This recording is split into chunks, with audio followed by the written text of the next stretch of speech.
উফ, উফ, উফ, উফ, উফ, কি করলো ভাই, কি করলো? উফ।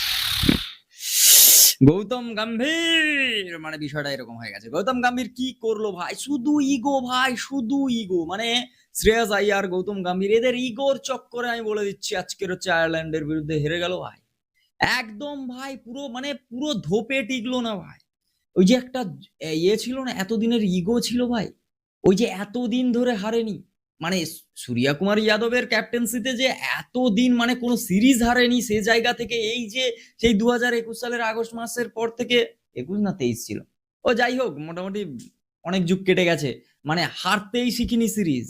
এই যে বিষয়টা ভাই, এই যে দম্ভ, চুলকে চাট বাবু ঘাট হয়ে গেছে ভাই, একদম হয়ে গেছে ভাই। ঠিক আছে, আয়ারল্যান্ডের বিরুদ্ধে যে সিরিজটা হলো, সেই সিরিজে উফ, ঘরে ডেকে হোয়াইট ওয়াশ হয়ে গেছে ভাই, ঘরে ডেকে নিয়েছে, ঘাড় ধাক্কা দিয়ে বের করে দিয়েছে ভাই। একদম ভাই, বলতে বলতে আপত্তি নেই তো, একদম আপত্তি নেই। যখন ইন্ডিয়া জেতে, কোনো সিরিজ বলো, কোনো টিম বলো, কোনো যাই জিতুক না কেন, তখন আমরা বলি আমাদের A team, B team, C team, D team, E team, যে টিম যাবে ভাই, যেখানে যাবে তাকে একদম ধুলিস্যাৎ করে দিয়ে চলে আসবে টি-20-তে। কিন্তু এই যে বলা জিনিসগুলো কোথাও গিয়ে এখন ফিকে লাগছে ভাই। ওই কারখানার সাইডে গাছগুলোর ওপরে যেভাবে ধুলো জমে যায় না, মানে দূষণ জমে যায়, ঠিক সেরকম হয়েছে আমাদের প্লেয়ারদের খেলায়। সঞ্জু স্যামসং রান নেই, অভিষেক শর্মা পারফরমেন্স দেখতেই পাওয়া যাচ্ছে না, ঈশান কিষান চলেইনি ভাই।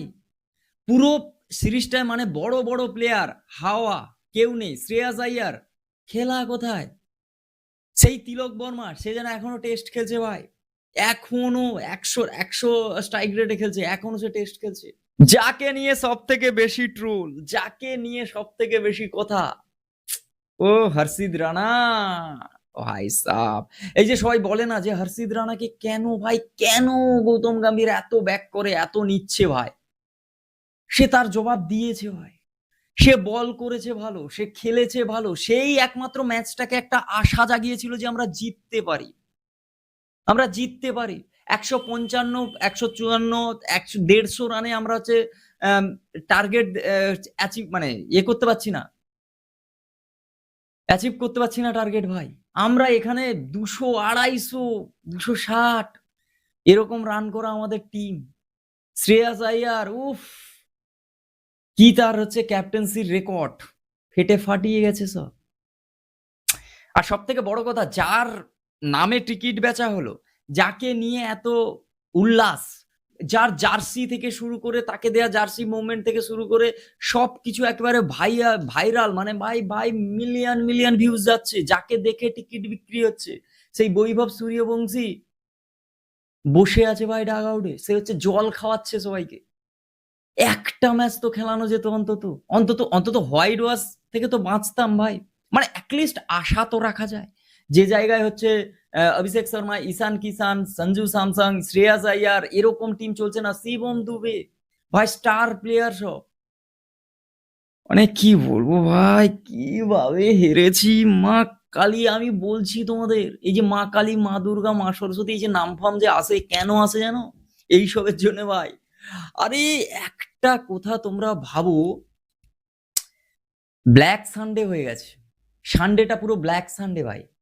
এমন হারা হেরেছি, শুধু ছেলেদের টিম হারেনি, সেদিকে টি-20 ওয়ার্ল্ড কাপ থেকে হেরে বাড়ি চলে এসেছি ভাই, আমাদের মেয়েদের টিম হেরে গেছে, একদম ভাই মেয়েদের টিম হেরে গেছে, মেয়েদের টিম হেরে গেছে, এদিকে ছেলেদের টিম আয়ারল্যান্ডের কাছে হোয়াইট ওয়াশ হয়ে আসছে, যারা হচ্ছে এতদিন ধরে কোনো সিরিজ হারেনি, তারা হেরে আসছে আয়ারল্যান্ডের কাছে।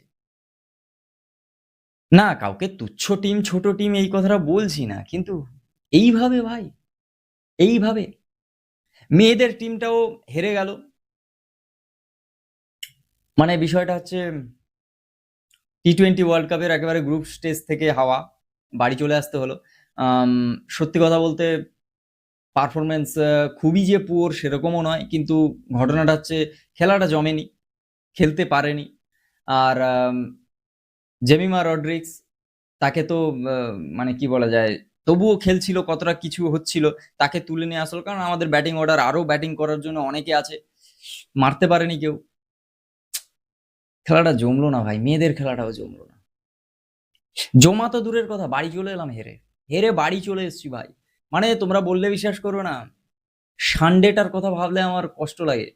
সানডেটা গেছে বেশ ভালো করে ভাই, চিকেন ফিকেন দিয়ে কবজি ডুবিয়ে খেয়ে ভাই ওয়ার্ল্ড কাপ দেখবো, আয়ারল্যান্ডের সঙ্গে হচ্ছে ভাই সিরিজ দেখবো। যাই হোক, কালকের ম্যাচের বিষয়টা তোমরা অবশ্যই কমেন্ট করে জানাও তোমাদের কেমন কি লাগলো। ব্ল্যাক সানডে আমি যে বলছি কতটা অ্যাপ্রোপ্রিয়েট, তোমাদের মতামত জানাও। আর সব থেকে বড় কথা, আয়ারল্যান্ডের বিরুদ্ধে হচ্ছে হেরে গেছে, বৈভব সূর্যবংশীকে বাঁচিয়ে রেখেছে। আর কয়েকদিন পর, 4-5 দিন পর হচ্ছে ইংল্যান্ডের সঙ্গে আছে। তাহলে কি ইংল্যান্ডের বিরুদ্ধে হচ্ছে তাকে ডেবিউ করানো হবে?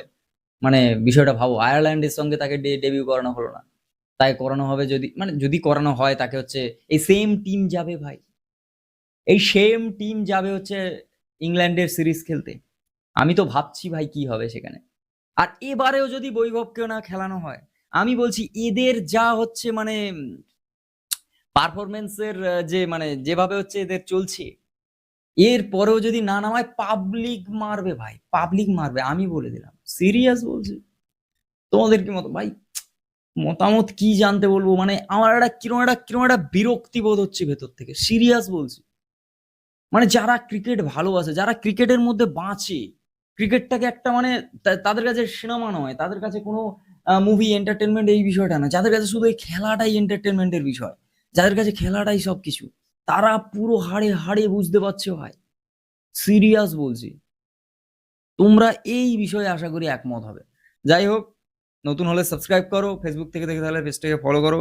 ভাল লাগছে না, মাথা মাথা খারাপ হয়ে যাচ্ছে, খুব কষ্ট লাগছে, সিরিয়াস বলছি। আজকের ভিডিও এই পর্যন্ত, টাটা।